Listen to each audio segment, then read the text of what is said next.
l'idée de faire 1000 bracelets super vite et de les vendre sur le marché de Francis Lou, et puis ils cassent après 2 jours, et puis on s'en fout et personne n'en a rien à foutre. Même les gens qui l'achètent, à l'écoute, ils ne sentent rien pour ce truc.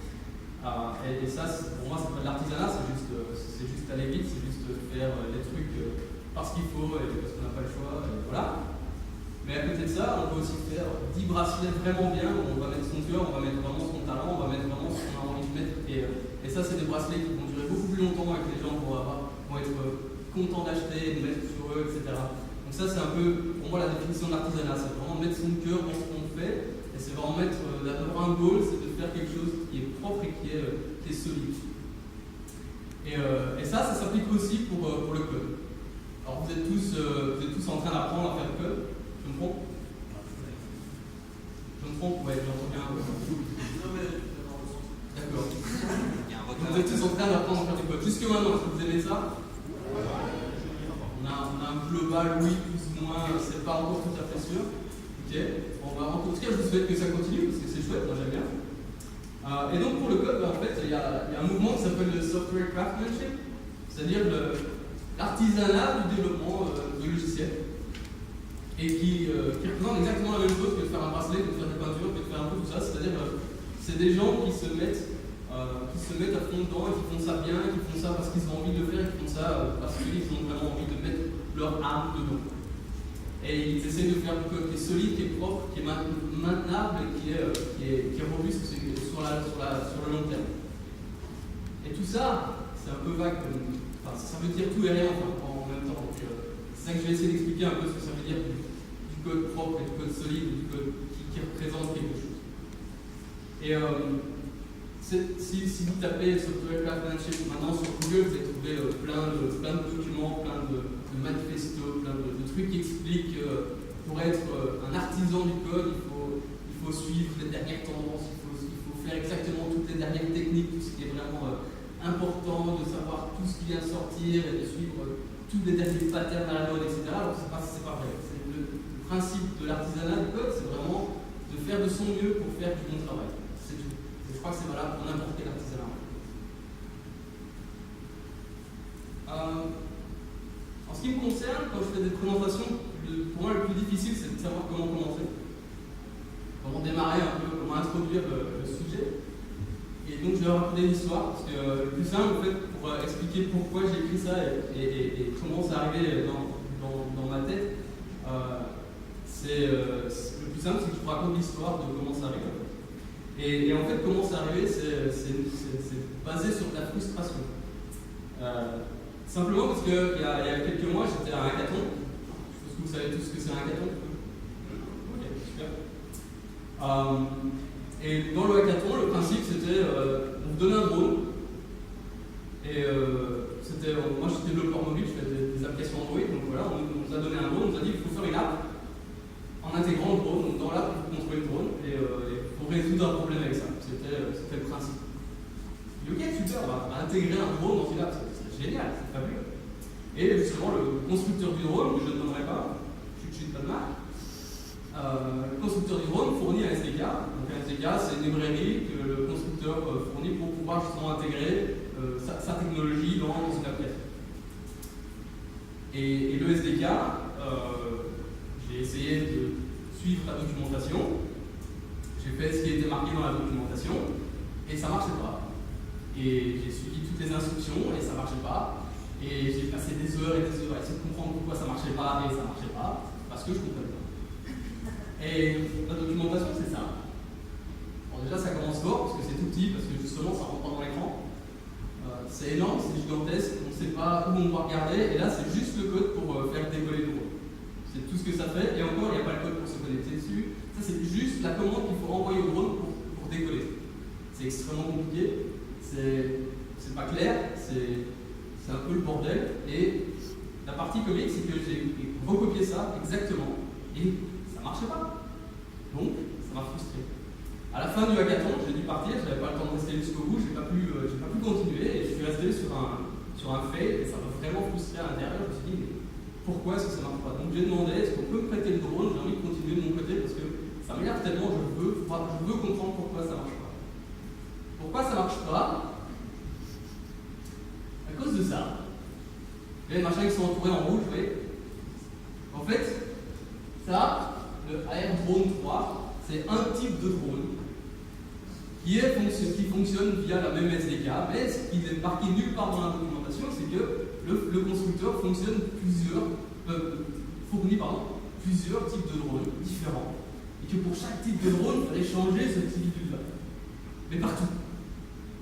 Alors quand on regarde la documentation et qu'on doit recopier tous ces énormes pâtés de machins qu'on ne comprend pas la moitié parce que c'est pas clair, et qu'il faut en plus changer tous ces machins-là et qu'il est marqué nulle part, c'est extrêmement frustrant. Mais finalement, j'ai compris qu'il fallait changer tout ça, puis en fait tout mon code était bon, c'est juste qu'il fallait que je change ces codes-là, et pouf, mon drone a décollé, a atterri, avançait, faisait des loopings, j'étais très content, c'était extraordinaire. Mais ça a quand même vraiment frustré. Je me suis dit, il faut que les gens comprennent, les développeurs comprennent que le code, surtout du code public comme celui-ci, ça c'est quelque chose qui est en ligne, c'est quelque chose qui est disponible pour n'importe qui achète ce drone-là, qui veut l'intégrer dans son application. Tout ça, c'est là. Et c'est fait par des professionnels, c'est fait par des gens qui font ça depuis des années, et malgré tout, c'est pas clair.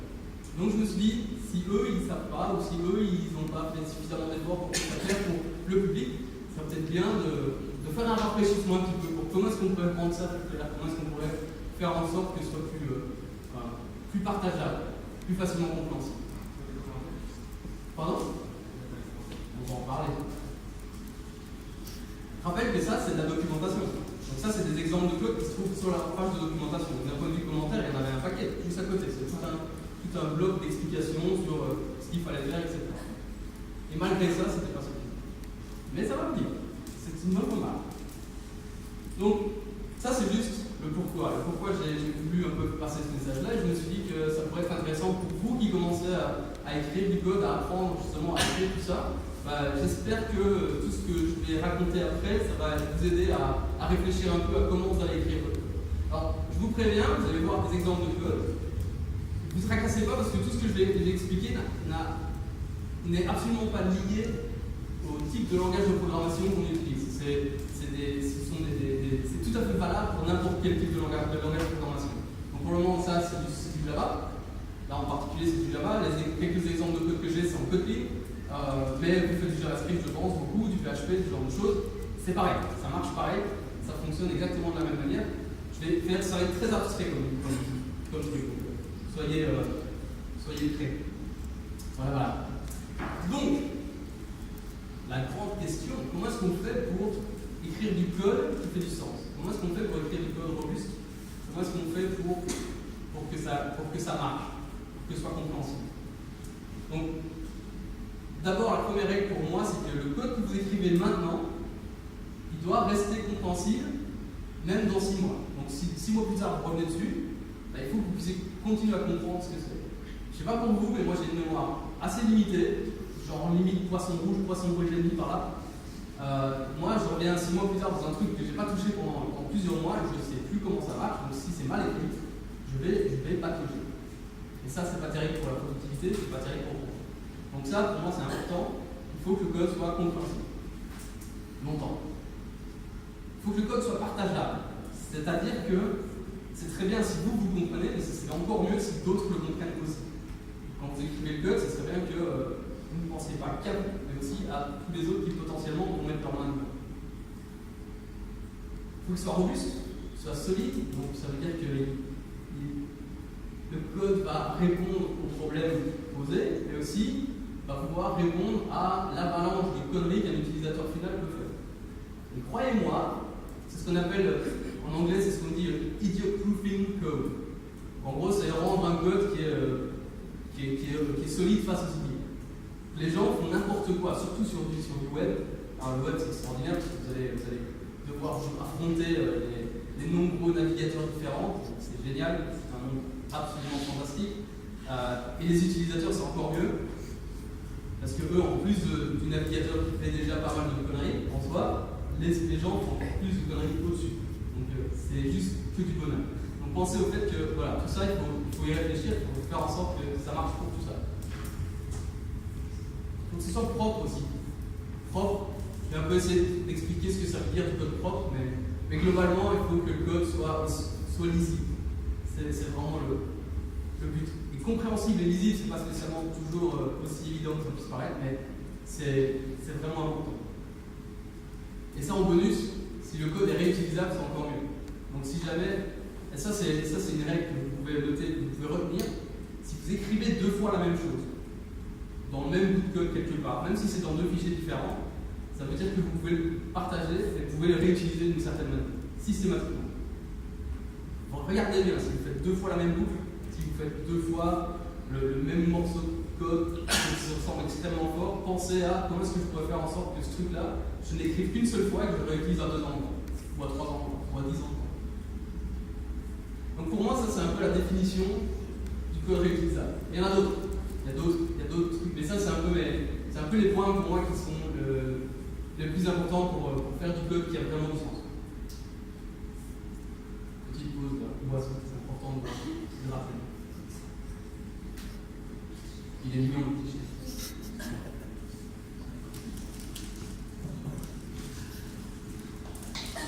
Là, vous avez bien profité dessus. Toujours. Alors, voilà les petits tips and tricks de Yannick qui vont vous aider à écrire du code pour lesquels vous pouvez être fiers. En principe. J'espère. Alors, premier conseil que moi je vous donne, c'est que essayez au maximum, si possible, de travailler en équipe. Essayez de ne pas être tout seul dans votre coin, essayez de trouver des gens avec qui vous pouvez partager des choses, avec qui vous pouvez échanger des idées, de qui vous pouvez apprendre, mais avec qui vous pouvez simplement partager, à qui vous pouvez apprendre aussi. Aussi c'est pratique parce que bon, c'est plus facile d'avoir des gens à côté pour faire des blagues et un peu se détendre de temps en temps, parce que c'est important. Mais travailler en équipe, c'est assez important. Et quand on travaille en équipe, il y a une règle qui est extrêmement importante. C'est d'ailleurs la seule règle qui existe quand on travaille en équipe. C'est l'équipe a toujours raison. Ce que ça veut dire, c'est quand vous travaillez en équipe, quand on travaille à plusieurs, vous faites des règles, vous décidez de certaines choses, et vous choisissez ces choses-là, vous décrivez ces règles-là ensemble, en équipe. Et quand l'équipe a décidé de quelque chose, c'est comme ça que l'équipe va fonctionner. Et l'équipe a toujours raison. Donc, si vous décidez de faire une chose d'une certaine manière, vous le ferez toujours de cette manière-là. Est-ce que c'est la meilleure manière de faire? Peut-être pas. Est-ce que c'est la manière que tout le monde fait? Non. Est-ce que c'est la manière... Bref, vous avez compris. Est-ce que tout le monde fait pareil? Voilà, c'est ça que je veux dire. Est-ce que tout le monde fait pareil à l'extérieur de l'équipe? On s'en fout, parce que votre équipe a toujours raison. Et l'agence touriste a toujours raison. Ça marche plus en anglais, c'est là. Ça casse un petit peu. C'est pas grave, c'est pour la prochaine fois. Alors, un deuxième point qui est assez compliqué, c'est le nommage, la nomenclature. Quand vous créez des classes, quand vous créez des fonctions dans vos classes, quand vous créez des fichiers, quand vous créez tout ça, quand vous créez du code qui se trouve dans un bloc, c'est très très important de passer le temps qu'il faut pour vous nommer ça correctement. Moi j'ai passé des heures à trouver des noms qui faisaient du sens, qui étaient cohérents. Et après avoir passé des heures pour trouver des noms pour certaines choses, je suis revenu dessus, puis je les ai rechangés, puis je suis encore revenu dessus, puis je les ai remis comme c'était avant, et puis je reviens et je repars et ça change sans arrêt parce que j'arrive pas à décider sur un nom qui va bien. J'ai passé des heures et des heures là-dessus et je suis pas le seul, il y en a d'autres. Et d'ailleurs, il y a une convention dans le monde fantastique du coding qui dit que naming is hard, nommer c'est difficile, c'est vraiment difficile. Parce que pour plein de raisons. Parce qu'un nom qui a du sens pour vous ne fait peut-être aucun sens pour d'autres. Et puis un nom qui fait du sens pour vous maintenant ne fera peut-être faire aucun sens dans 2 mois. Pour quelle que soit la raison d'ailleurs.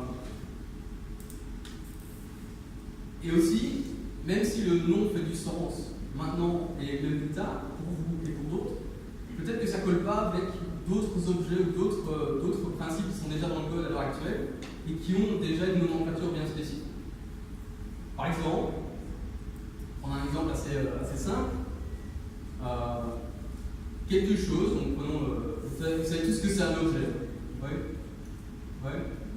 Voilà. Dans un objet, on va créer un objet, et le but de cet objet-là, c'est de récupérer quelque chose, d'aller trouver quelque chose quelque part. Disons, dans une base de données, il va aller récupérer un utilisateur, ou un nom d'utilisateur. Cet objet-là, comment est-ce que je l'appelle? Est-ce que je l'appelle user retriever, ou user getter, ou user provider, ou user repository? C'est ça que je veux dire. C'est ça que je veux dire par nommer, c'est difficile. Nommer, c'est pas toujours évident, parce que peut-être qu'on a déjà des autre chose repository, ou des autres choses getter, ou des autres choses provider ailleurs dans le code, et peut-être que c'est plus malin de coller avec ce qu'on a déjà dans le code. Ou bien alors, ce qu'on avait déjà dans le code, ça n'a aucun sens, et il vaut mieux refactorer cette partie-là avec le nouveau nom que vous avez trouvé, par exemple. Donc, encore une fois, c'est pas facile. Et donc, comment est-ce qu'on fait pour nommer ça correctement? Je vous conseille déjà de, passer du temps là-dessus. Réfléchissez suffisamment de temps à nommer vos choses correctement. Et ça va vraiment être important pour la suite, parce que le temps que vous passez maintenant, c'est le temps que vous ne passerez pas plus tard, et c'est de comprendre ce que vous allez essayer de leur dire par A. Parce que A, ça n'aide pas. AB non plus, A2 non plus. C'est vraiment important de passer le temps qu'il faut. Si vous avez des doutes, si vous n'êtes pas sûr, si vous dites, ok, moi je suis content avec ça, mais peut-être qu'il y a moyen de faire mieux, mais j'ai pas d'autres idées, vous allez demander à l'équipe. Si vous n'avez pas d'équipe, c'est pas grave. Il y a un truc qui s'appelle Internet, c'est extraordinaire. Il y a des gens partout sur Internet, et il y a surtout énormément de gens qui vont vouloir donner leur avis d'office. Vous allez en trouver, c'est garanti. Notamment, ça s'appelle Stack Overflow. C'est magique. Donc, n'hésitez pas à poser la question. Expliquer la situation, expliquer le contexte, et demander, j'arrive pas à nommer ce truc-là, j'ai besoin d'aide, parce que c'est bénéfique pour vous, et pour votre code, et pour du coup, le résultat final. Donc, n'hésitez pas à demander. Et comme j'ai dit, l'équipe a toujours raison. Et donc, comme je disais tout à l'heure, vous pouvez toujours revenir dessus plus tard et faire du refactoring pour changer ça après. Donc, même si vous décidez de nommer les choses d'une certaine manière, que sur le moment ça a l'air d'aller, et que finalement vous vous rendez compte, non, c'est pas vraiment aussi clair que ça pourrait l'être, vous revenez dessus, vous renommez, et ça ira mieux après. Est-ce que tout le monde comprend ce que ça veut dire le refactoring? Ouais? Parfait. C'est déjà des professionnels. Ça marche bien, Nicole. Alors, un autre point que je trouve important, c'est quand vous écrivez du code, c'est un peu la partie partageable, écrivez du code pour les autres, pas seulement pour vous. Et ce que ça veut dire exactement écrire du code pour les autres, c'est simplement faire en sorte que ce que vous comprenez vous, d'autres le comprennent aussi. Donc, quand vous écrivez du code, faites comme si quelqu'un d'autre allait pouvoir mettre sa main dedans et lire le code et peut-être maintenir le code, même si vous êtes tout seul sur le projet, même si c'est un projet que vous faites sur le côté juste dans vos temps libres, ça n'a aucune espèce d'importance. Écrivez du code pour les autres. Parce qu'en fait, les autres, ça peut être vous, mais plus tard, dans le futur. Parce que, comme je disais, quand on revient sur un projet après longtemps, après un certain temps, on n'a pas touché à ce stade depuis longtemps et qu'on ne comprend plus pourquoi j'ai appelé cette fonction-là bouche neuf, moi non plus, j'en sais rien. C'est parce que ça veut dire bouche neuf, mais peut-être qu'à l'époque, je le savais. Là, tout de suite, je ne sais pas. Donc, franchement, prenez le temps, réfléchissez, parlez aux autres, écrivez pour les autres, et pas seulement pour vous. Sachez que ça peut aider. Surtout, et pas seulement si vous faites du code public, si vous écrivez du code, donc si par exemple vous écrivez une librairie dont le but est d'être partagé dans le public, là, absolument, c'est d'office, vous devez faire en sorte que tout le monde le comprenne, évidemment. Mais moi, je vous conseille de faire pareil, même si c'est du code qui ne sera pas public, même si c'est du code qui est que pour votre projet à vous. Même si vous savez que ça ne va jamais sortir nulle part. Essayez de prendre ça comme une habitude, dès le départ.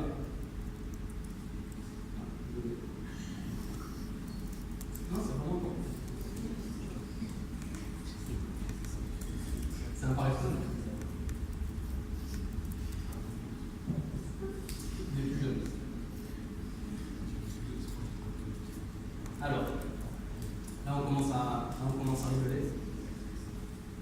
Écrire du code qui est lisible, c'est presque aussi difficile que d'écrire et que de trouver des noms. Parce que, encore une fois, c'est très subjectif. Du code lisible pour moi, c'est peut-être pas du code lisible pour vous. Alors, des petits trucs pour écrire du code lisible, c'est imaginer que le code, c'est votre documentation. Faire en sorte que quand vous écrivez le code, rien qu'en lisant la suite de fonctions qui sont appelées, je peux comprendre exactement ce qui se passe. Ça, c'est du code lisible. Donc, première chose, c'est faites en sorte d'écrire des fonctions. Des fonctions qui vont droit au but, qui font une seule chose, qui sont courtes, qui sont claires. Et il ne faut pas avoir peur d'en écrire des fonctions. Vous n'êtes pas payé à la fonction. La fonction, c'est gratos, vous pouvez en faire autant que vous voulez, pas de problème. Mais c'est important. Nommez-les correctement, on revient sur le point précédent, parce que naming is hard. Mais c'est important. Vous faites beaucoup de fonctions, des fonctions précises, des fonctions concises, qui vont droit au but et qui sont bien nommées. Et donc, comme je disais, ça va automatiquement servir de documentation. Donc, vous revenez sur le code, vous voyez juste une suite de fonctions, et vous savez exactement ce qui va se passer. Donc, un exemple, en tout cas quelque chose que moi j'estime être du code relativement clair, ça pour moi c'est relativement clair parce que on voit que là, on va se connecter sur le drone, et puis après on va faire une boucle pour récupérer les commandes, et puis après on se déconnecte et on voit que la boucle est bloquante, et puis après on se déconnecte du drone pour l'infini. Ça veut dire que quand on passe en dessous de la boucle bloquante, on a terminé le fouet, donc on peut se déconnecter. Pour moi ça c'est relativement clair. Et puis après, là je fais un fouet, donc j'attends que quelque chose se passe. Et puis après, je dis que tout est terminé. Le reste, c'est juste pour dire qu'il y a quelque chose qui se passe. C'est pas très important. Mais quand on lit le truc, c'est au moins assez clair. Il ne faut pas avoir peur de mettre des espaces aussi comme ça. Pour moi, en tout cas, ça reste, c'est valable comme code clair. Parce que je peux revenir là-dessus, je vois exactement ce qui se passe parce qu'il est marqué dedans directement. Et quelque chose qui est vraiment intéressant, c'est que ça, c'est juste de la documentation qui vit. C'est-à-dire que pour être sûr que mon code fonctionne, je vais être obligé de le maintenir.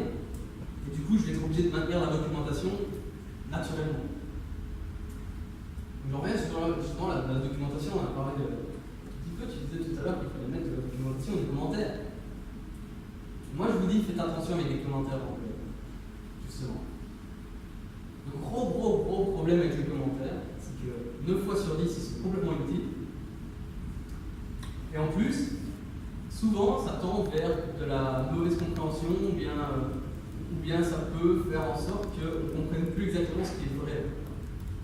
En supposant que vous avez un bout de commentaire qui explique ce que la fonction est censée faire et que vous gardez la fonction et qu'elle ne fait pas du tout ce qui est marqué dans le commentaire, qui a raison? T'en es sûr? Pourquoi?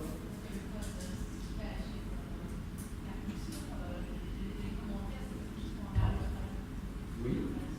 Et s'il y a un bug dans le code?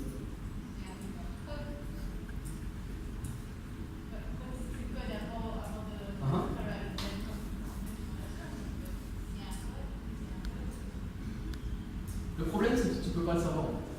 C'est difficile de trouver un exemple. Imagine que tu reçois des paramètres dans ta fonction et que tu oublies d'en utiliser un de ces paramètres. En tout cas, tu n'utilises pas de la bonne manière. Quand tu regardes l'implémentation, ça a l'air d'aller, ça fonctionne, ça rend pas ce qu'il faut, ça ne crache jamais, tout va bien. A priori, ça a l'air de fonctionner, mais le paramètre, c'est justement un paramètre qu'il va utiliser de temps en temps pour une certaine condition, pour formater un texte.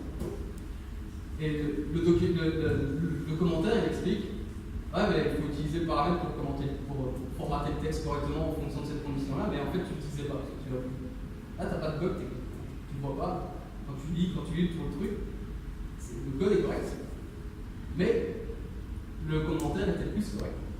Parce que tu as oublié un truc dans le code. Et le problème avec ça, c'est que tu n'es pas sûr, tu n'es jamais sûr de savoir que le commentaire est plus valable que le code ou l'inverse. Jamais, juste jamais.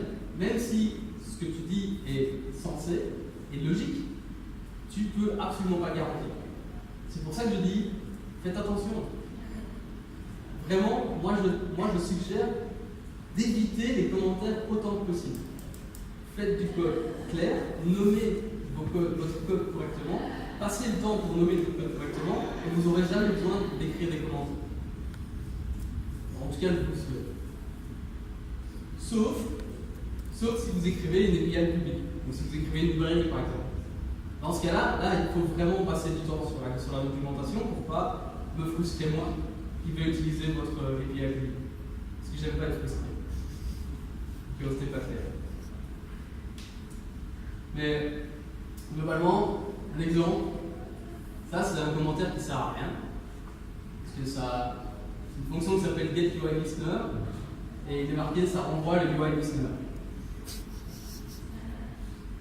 Ouais. Jusque-là, bon. Là j'ai perdu une minute.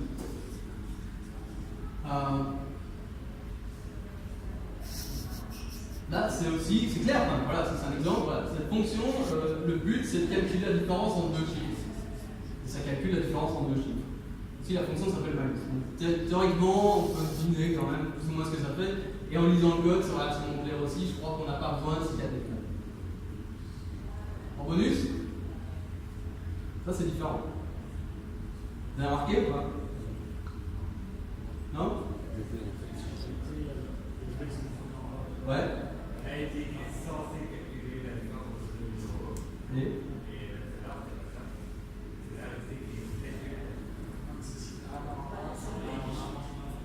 Ouais, il y a un bug.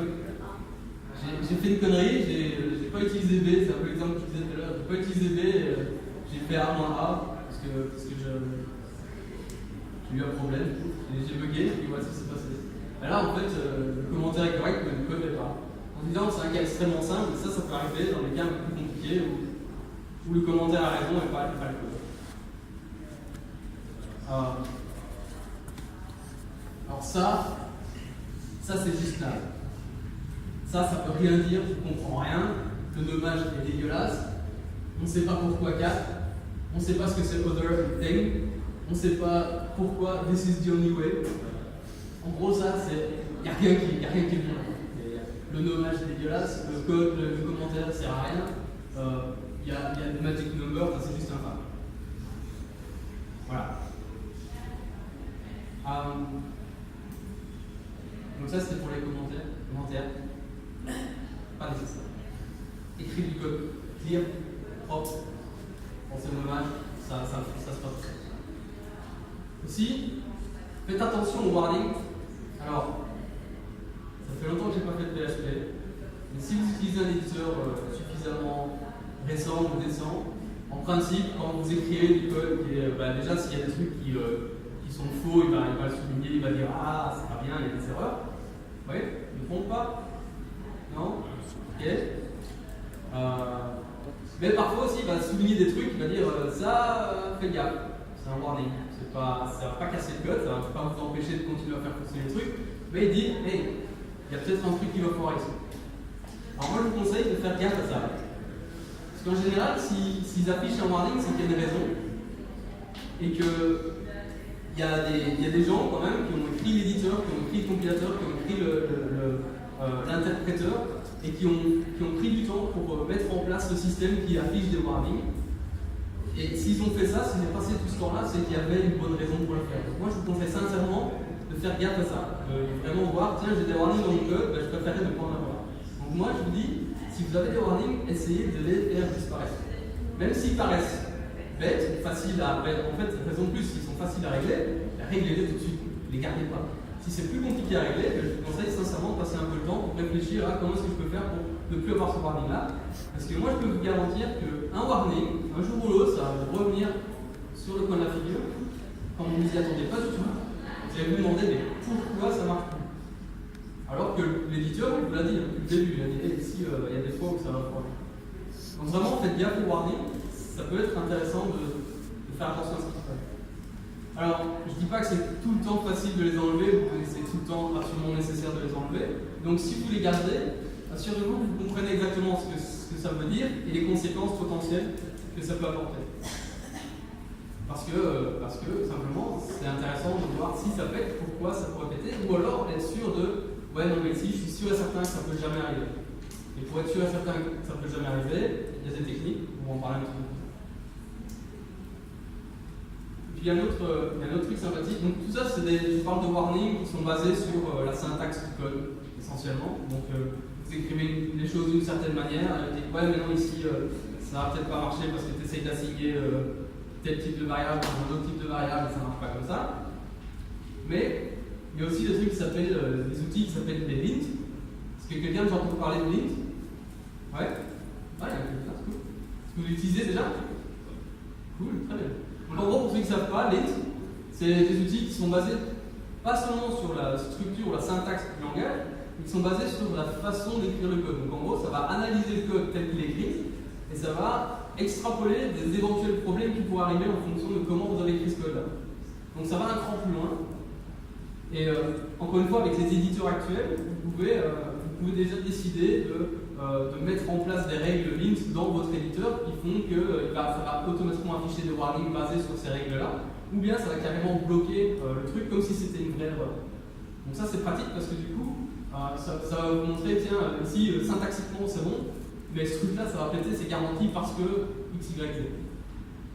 Et en général, ces outils-là sont faits basés sur des règles qui ont été mises en place, qui ont été rassemblées, qui ont été en gros mises en commun depuis des années par des gens qui font ça depuis des années et qui en avaient marre de se péter la figure sur le même problème à chaque fois.